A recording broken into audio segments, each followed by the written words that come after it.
Welcome back to another week of Classroom Management by Design for the primary teacher, and I am so excited to have this conversation with you, to share with you this week's topic. It is one of my favorites.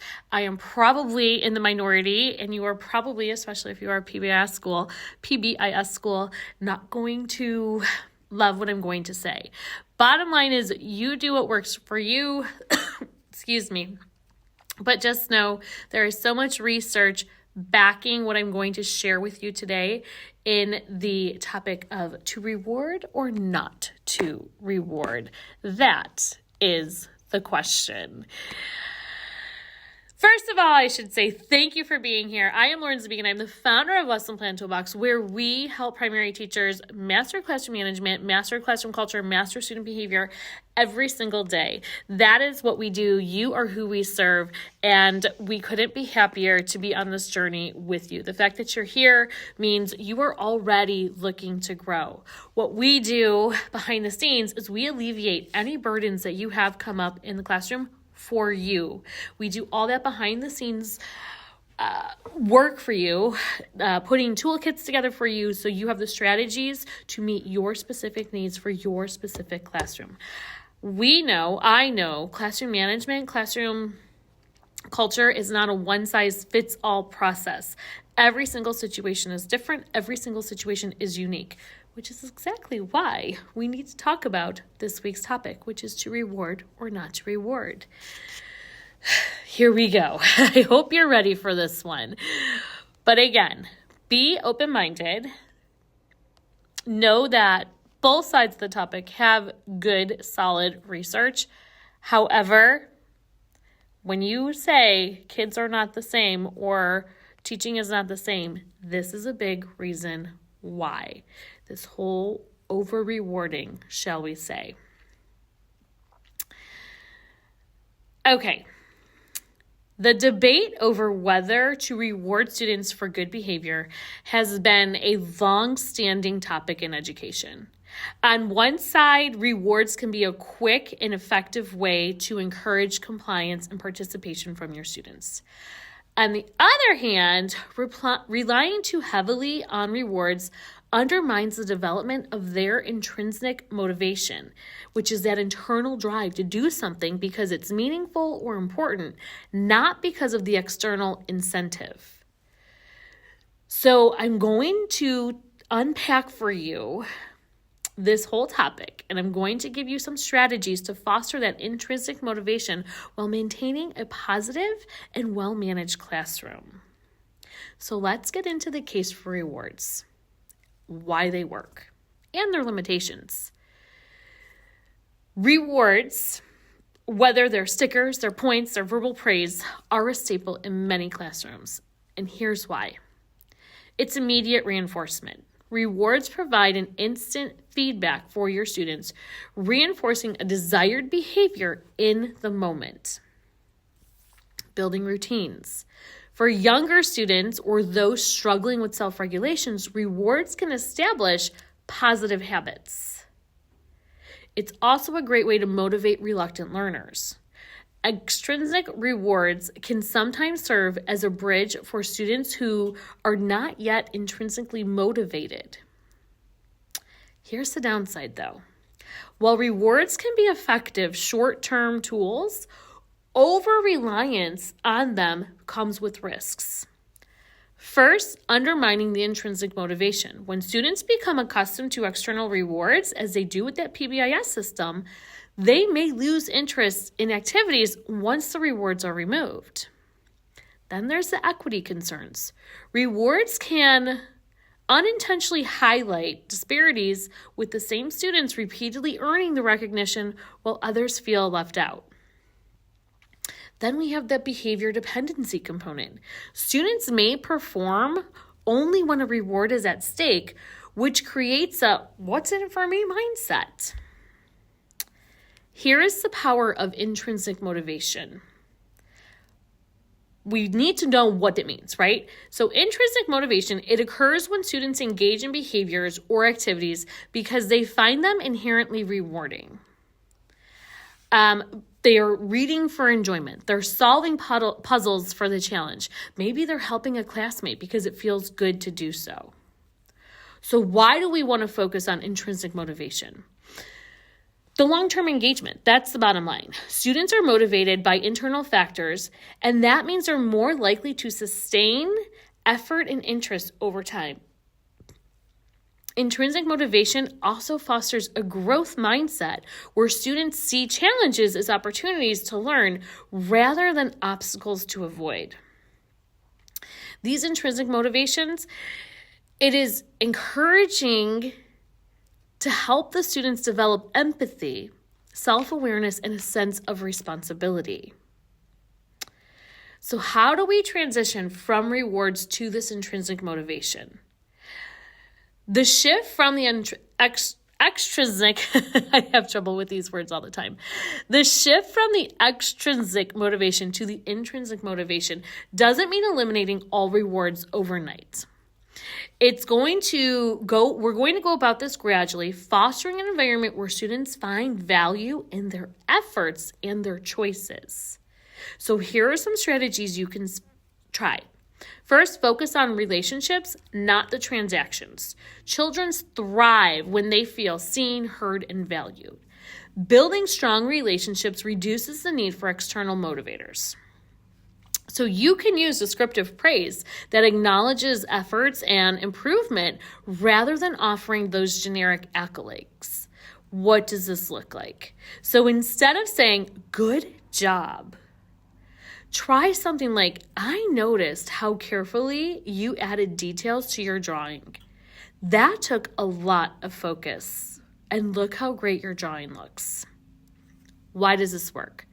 The descriptive praise, it emphasizes the student's process and effort, which reinforces the joy of the activity itself. You're not giving them anything other than your words. We also want to offer meaningful choices. Why do we do this? Because giving students that autonomy, it helps them take ownership of their behavior and their learning. So provide structured choices. What does this look like? You might say to your students, would you like to work on your math problems with a partner, or do you want to work independently? Do you want to complete your journal entry first or organize your materials first? Why does this work? So when students feel in control, they are more likely to engage meaningfully and take pride in their decisions. But we want to make sure that we connect the actions to the outcomes. This is going to help students see the natural consequences of their behavior. Use reflective conversations to link the actions and the outcomes. How do you think your kind words made Charlie feel today? What do you notice about how your focus during reading time helped you finish the chapter? Why does this work? Connecting the behavior to its impact nurtures the empathy and builds the internal satisfaction, which is the goal. So when do we use rewards, right? You're probably thinking, you said we're not eliminating them. When do we use them? There are times when rewards serve as helpful tools, especially for younger students or those with significant behavior challenges.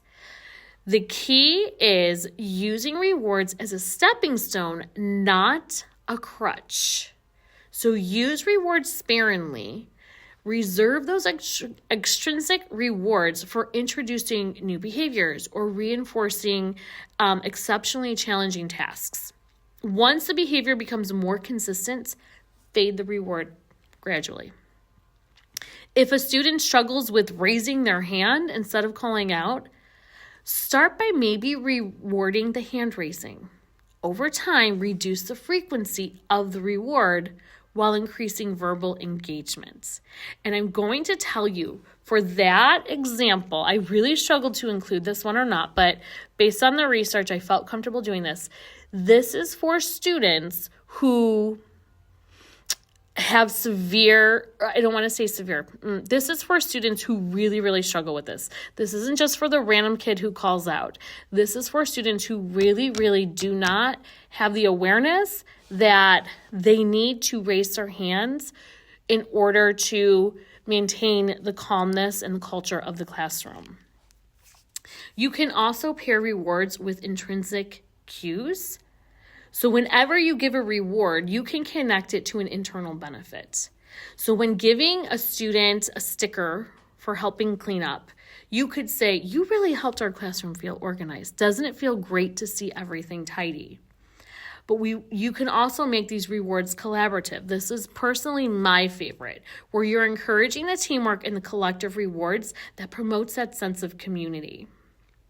So instead of individual rewards, set a goal for acts of kindness.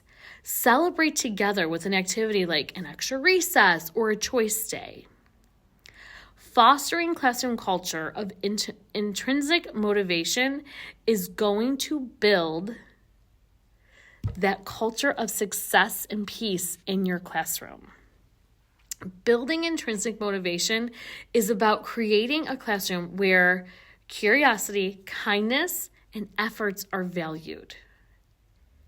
And here are some ways you can do this in your classroom as soon as you want to start implementing.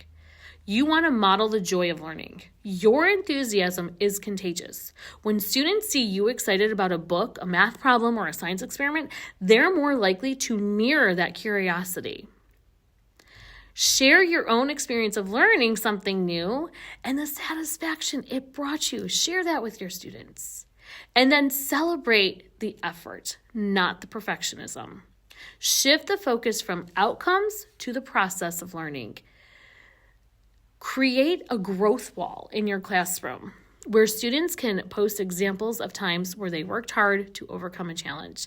They love displaying their work. Give them space to do that. Then we want to create opportunities for leadership. Give students roles that allow them to contribute meaningfully to your classroom. Rotate those responsibilities like a classroom greeter or the materials manager or the discussion leader. Why does this work? The leadership roles instill a sense of pride and responsibility in your students.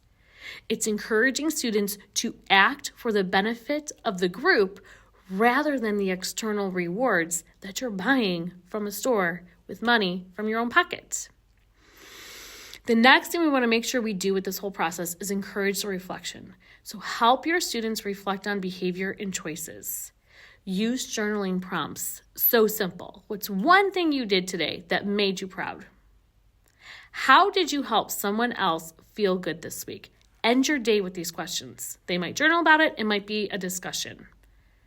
The reflection deepens the self-awareness and reinforces the value of the intrinsic rewards. Here are just some key insights if you choose to go this route to be an intrinsic reward person. Intrinsic motivation is contagious. When students see peers acting out of genuine interest or kindness, they are more likely to follow suit. So encourage that peer-to-peer praise and recognition. Students thrive on purpose. Assign tasks with real-world significance. For example, if a student excels in organizing, ask them to help prepare materials for a class project. You need to know that the why matters. So explaining the purpose behind activities is going to help your students connect with them. Instead of saying we're writing because it's part of the curriculum, try we're writing letters to share our ideas with others and make our voices heard. They're going to be more apt to being motivated to complete the task because they understand the purpose behind it and they feel that their voice has value.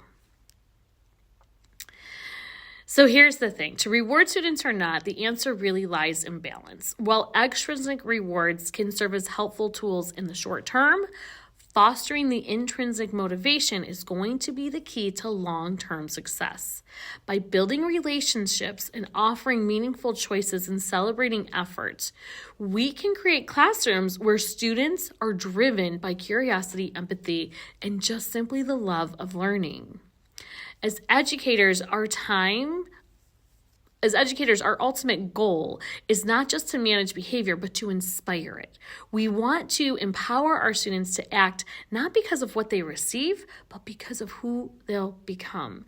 And my guess is that is why most of us got into the field of education, because we wanted to help our students learn and grow and to become citizens who give back to their neighborhood, their community, and our country, our world as a whole.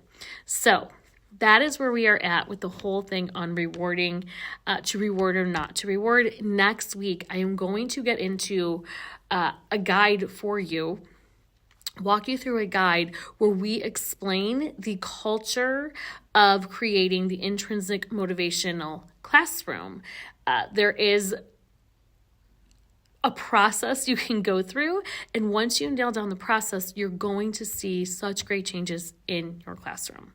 So for now, thank you so much for being here. Again, the moment you feel a bit of angst, you want to reach out to us and we can let you know how we support teachers. We do not do a one-size-fits-all system. You reach out to us, we individualize every single case that we get and support you to the best of our being and share our wisdom, our knowledge with you. So thank you again for being here. Until next week, teach, relax, repeat.